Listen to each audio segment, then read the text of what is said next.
everyone, and welcome to the latest video from Epotronic. Today we will be guiding you through the workflow of undertaking a topographic survey of a construction site with the Zenmuse P1.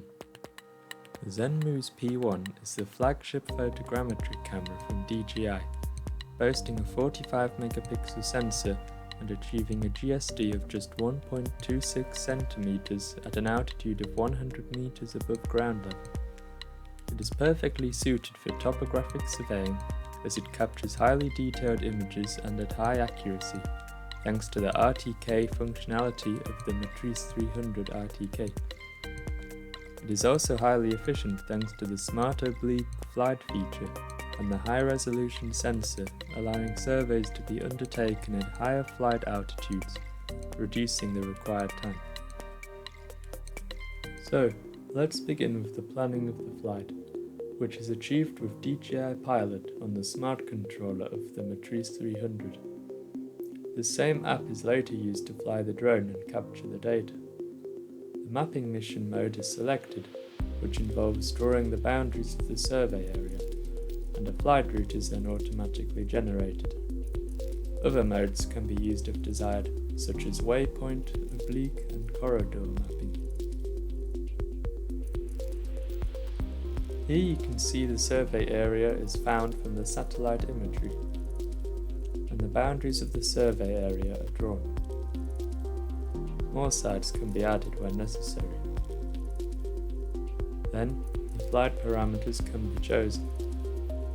First, the P1 sensor with the correct lens size is selected.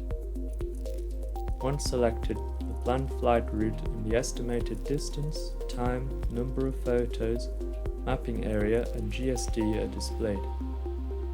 The flight plan is then renamed. The Smart Oblique feature is then enabled. This feature intelligently varies the speed and gimbal angle during the flight to maximize efficiency. The exact gimbal angle can be set by the user. This has advantages over nadir flights as more detail from the sides of objects and buildings can be captured. The actual flight route extends beyond the drawn area to ensure complete coverage. Other flight parameters can be changed here, such as flight height, the difference in elevation between the survey area surface and takeoff point, and takeoff speed. Front and side overlap can be edited as well, which affects how much data is collected and the flight time. The minimum overlap should be 60% side and 75% front, but should be higher when wanting to ensure all survey area objects are properly captured. The direction of the flight lines can also be set. Usually, flight speed can be set when Smart Oblique mode is not enabled. It is also possible to apply terrain follow, which uses an imported elevation model to ensure a consistent flight height relative to the terrain. After ensuring that the flight plan is adequate and that it avoids any hazards or areas not permitted to fly over, it can be saved, ready to be uploaded to the drone. Before the flight, ground control points, or GCPs for short, which are checkered targets that can be seen in the photos captured by the P1, should also be spread around the survey area. They must be evenly distributed, covering especially the edges and corners. These are used to georeference the point cloud when being processed, and also to check the absolute accuracy of the generated point cloud or orthophoto. This is done by measuring the position of the GCPs with a high accuracy independent measuring device such as a GNSS rover. In this case we use the DJI DRTK2 using corrections transmitted over ntrip from the Sapos Network RTK service, which is available across Germany. It is possible to achieve high accuracy results without GCPs, but we recommend using them anyway, to act as an independent measure of accuracy. The same network RTK service is used for the drone, enabling precise positioning during the flight, which improves the accuracy of the georeference of the photos and consequently the processed results. The service is enabled and connection made via an activated SIM card. Other safety parameters can also be set, such as maximum altitude, return to home position, mode and altitude, maximum flight distance, control stick mode, and battery warning level. Once all preparations are complete, the flight plan can be uploaded to the drone.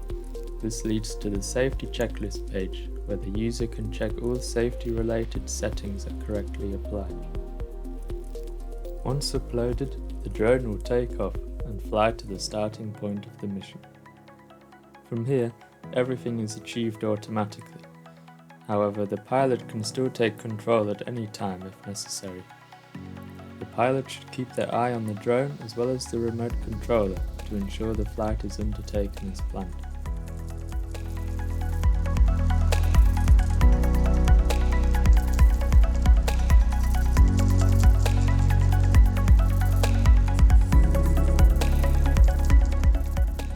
Once finished, the drone will automatically return to the home point of the land.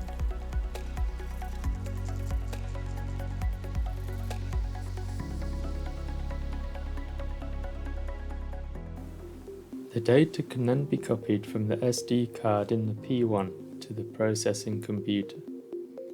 The photos should first be checked for blurry or compromised images, and these should be deleted. The high resolution of the P1 can be seen in the raw photos. These were all captured at 100 meters altitude. The photos can then be processed in a desired photogrammetry software, such as DJI Terra.